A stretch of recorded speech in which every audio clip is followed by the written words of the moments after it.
Selamat datang di channel Health ID. Jangan lupa subscribe, like, and comment-nya karena semuanya itu gratis, tidak merugikan kalian. Jadi silakan subscribe dan selamat menonton. Baik, kembali lagi di channel Health ID. Di video kali ini saya akan menyelesaikan praktikum dari mata kuliah sistem tersebar, yaitu mengenai studi kasus yang sudah saya temukan dan sudah saya lakukan percobaannya. Di sini saya sudah clone ya dari Python Parallel dari dosen. Di sini ada beberapa chapter. Nah, yang saya selesaikan studi kasus pada sekarang ini yaitu mengenai chapter 3. Di sini adalah file yang contohnya ya, maksudnya file originalnya gitu. Nah, dari file ini saya disuruh membuat kayak studi kasusnya.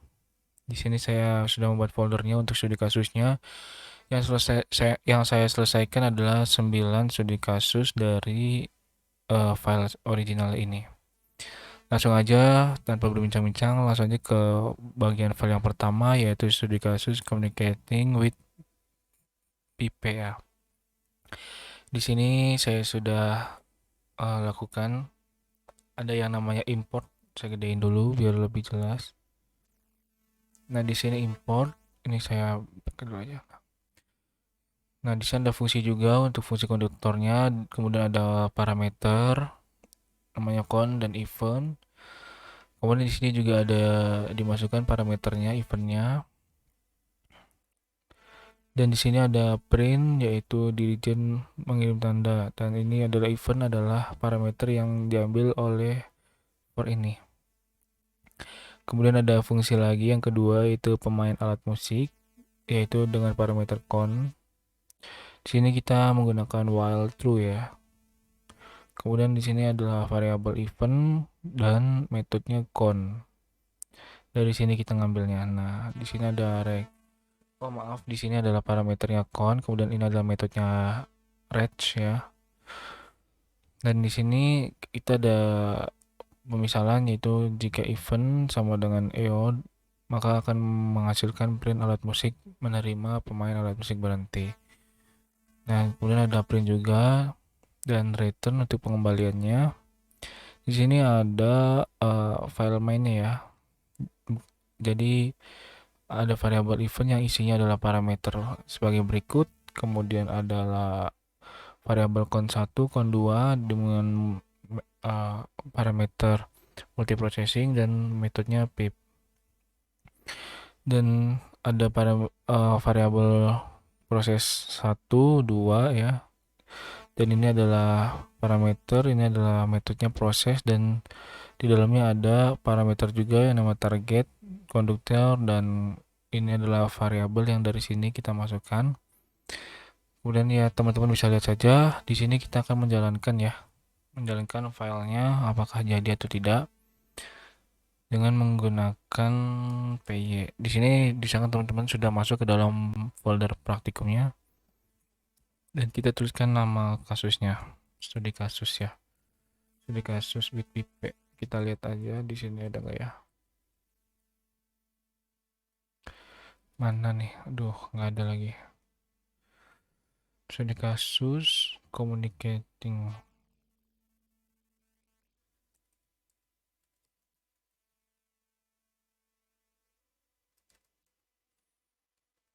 with pp. Coba kita jalankan. Nah, akan memunculkan output seperti ini, yaitu dirjen mengirimkan tanda, Violi mulai bermain. Di sini ada pemain alat musik menerima, Violi mulai bermain gitu ya.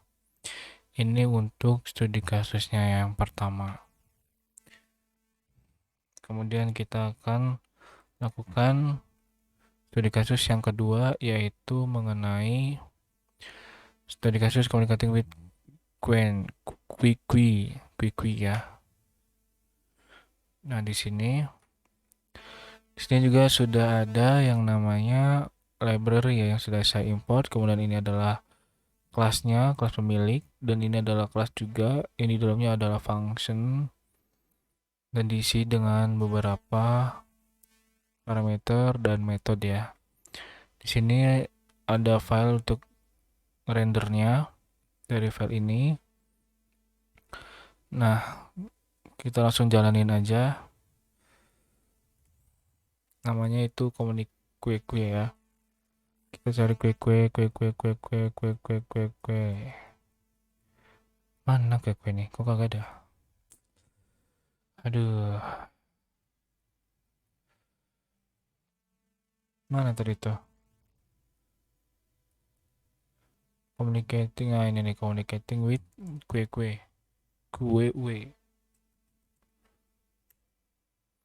Nah, di sini ada outputnya yaitu proses pemilik dan pemilik ID 5 menambahkan bukan ke dalam kontrakan dan sebagainya ya.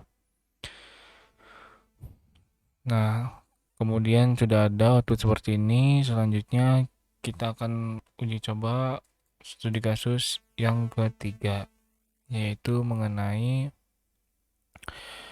killing processing. Oke, di sini sudah ada beberapa library dan fungsi ya.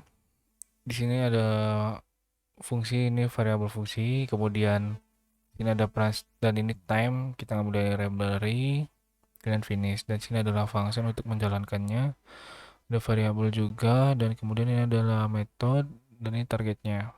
Kemudian ada beberapa metode lagi, start, terminate, dan join. Coba kita langsung jalankan aja untuk prosesnya, yaitu studi kasus mengenai studi kasus mengenai killing proses. Nah, di sini untuk outputnya, ini dari before, kemudian daring, kemudian terminate, kemudian join. Nah ini, oke. Ini untuk proses yang ketiga. Kemudian kita akan lanjut ke studi kasus yang keempat, yaitu mengenai naming proses. Di sini juga ada beberapa yang namanya library. Sini ada function juga, dan ini adalah variabel, method, dan parameternya. Dan di sini adalah fungsi untuk menjalankan rendernya ya. Nah, di sini. Di sini sudah saya ubah-ubah, kemudian kita langsung aja jalanin ya.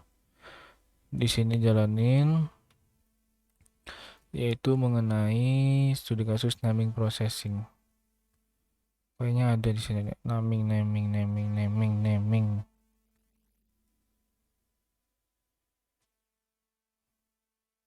Nah, di sini kita jalanin aja. Nah, di sini ada outputnya yaitu starting process.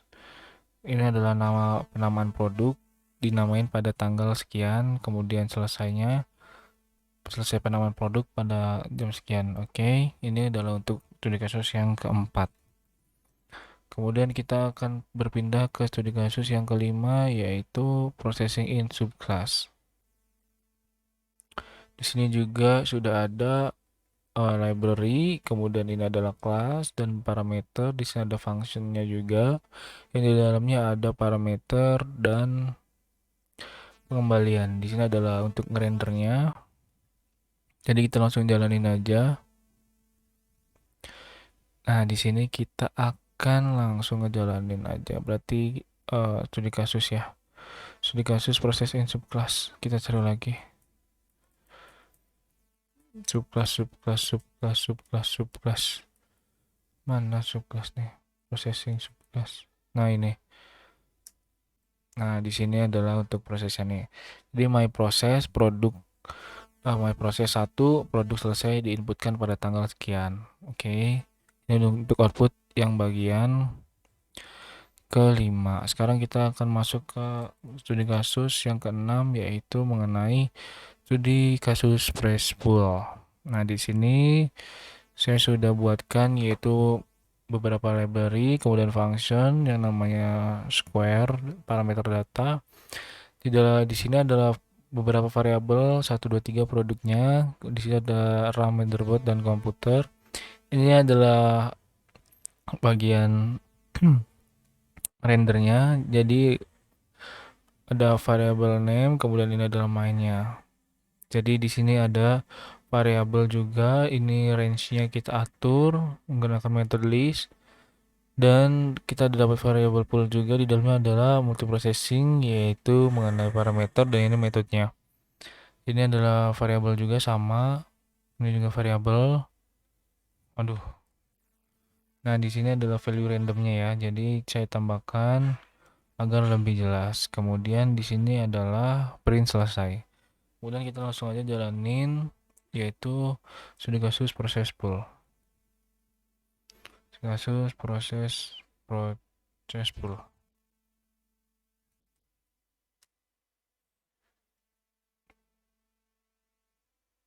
Nah, di sini ini pembagian nomor produk RAM, kemudian nomor produknya 81, waktu rendernya 3,6 detik, dan yang ini adalah tanggalnya sekian. Nah, gitu ya kurang lebih ya. Untuk bagian yang proses pool, kita akan masuk ke beralih pada proses proses barrier ya. Nah, di sini juga sudah ada yang namanya library function, kemudian function juga di dalamnya ada parameter, dan ini file untuk renderingnya. Kita langsung aja jalanin proses barriernya ya. Barrier. Salah. Proses.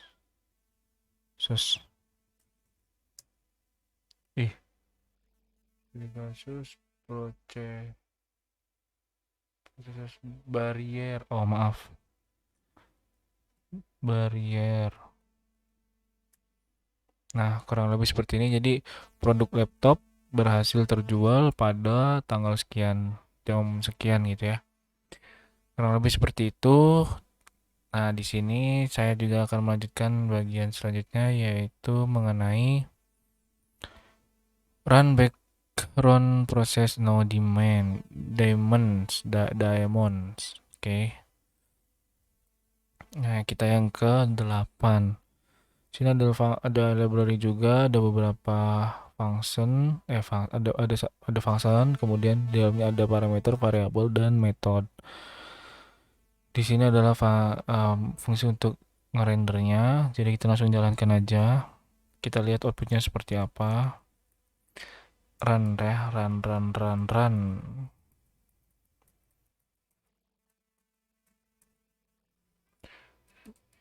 Run background process in demand. Oh, run background process. No ya, no diamond. Nah, tadi ini produk retur ya, produk retur berhasil. Jadi yang di returin itu udah berhasil, kemudian di sini ada retur berhasil. Tadi SKU produk ya, nomor SKU produknya 15 di retur, dan ini berhasil di retur. Oke, ini bagian demands. Kita lanjut ke bagian background proses. Di sini juga ada library, dan ini fungsinya juga sebenarnya sama seperti demand, hanya saja ada beberapa perbedaan, yakni kita coba langsung running aja. Nah, lebih sedikit ya. Ini produk retur berhasil pada tanggal sekian. Kemudian ada retur berhasil. Oke. Nah, setelah sudah seperti ini, kan ini kan sudah yang namanya studi kasusnya ya. Ini adalah THR dari dosen untuk mengerjakan beberapa studi kasus ini. Nah, di sini saya akan menghapusnya ke GitHub. Jadi ini kan merah nih, berarti merah ini belum di-push ke GitHub nih. Berarti ini apa namanya ini? On tracker, berarti belum di-push ya. Sekarang kita akan menghapus ke GitHub-nya. Jadi caranya begini. Kita bentar, kita clear dulu ininya. Nah, di sini masih ada di CD praktikum ya. Berarti kita langsung aja git status dulu, coba lihat. Modified, berarti ini communication with PP. Berarti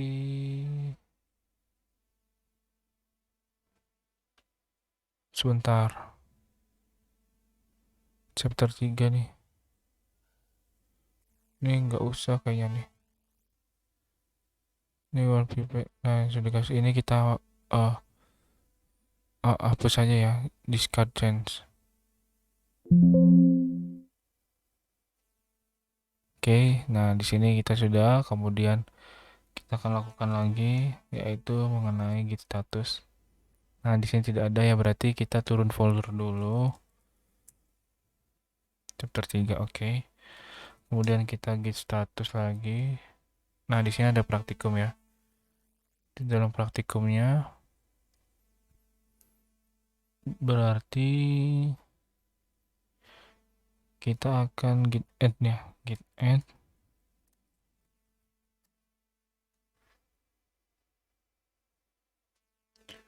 Oke, kemudian git commit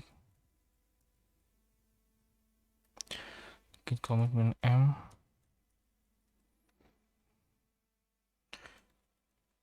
chapter 3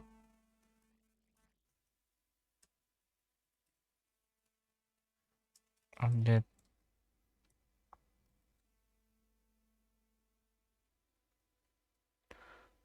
Oke. Nah, di sini sudah masuk git commitnya, kemudian kita tinggal git push aja. Git push origin master coba. Oke, kalau tidak seperti ini berarti sudah masuk ke gitnya ya. Jadi kita coba lihat untuk ke gitnya.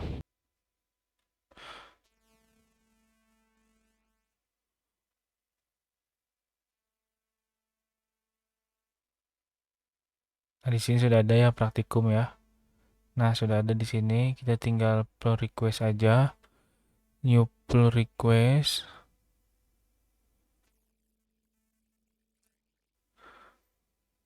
Nah,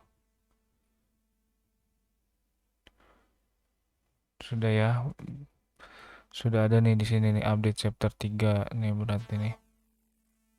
Oke, sudah masuk ya. Berarti kita coba lihat pull requestnya di sini. Nah, ini berarti quiz.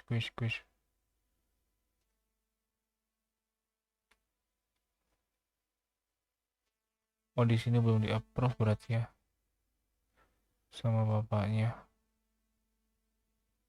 Si quiz semua. Tapi ini di aku sudah masuk ya. Jadi pas bisa kita new, oh nggak bisa kan?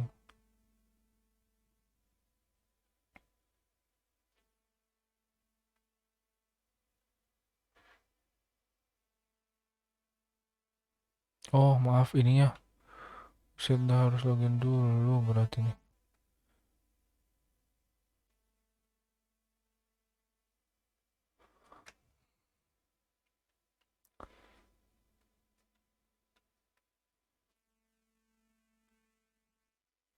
Nah di sini sudah masuk nih di GitHub saya nih, chapter 3 ya, praktikum update chapter 3. Oke, sekarang kita pull request saja, new pull.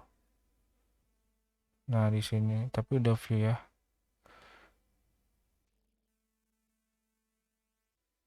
Description available.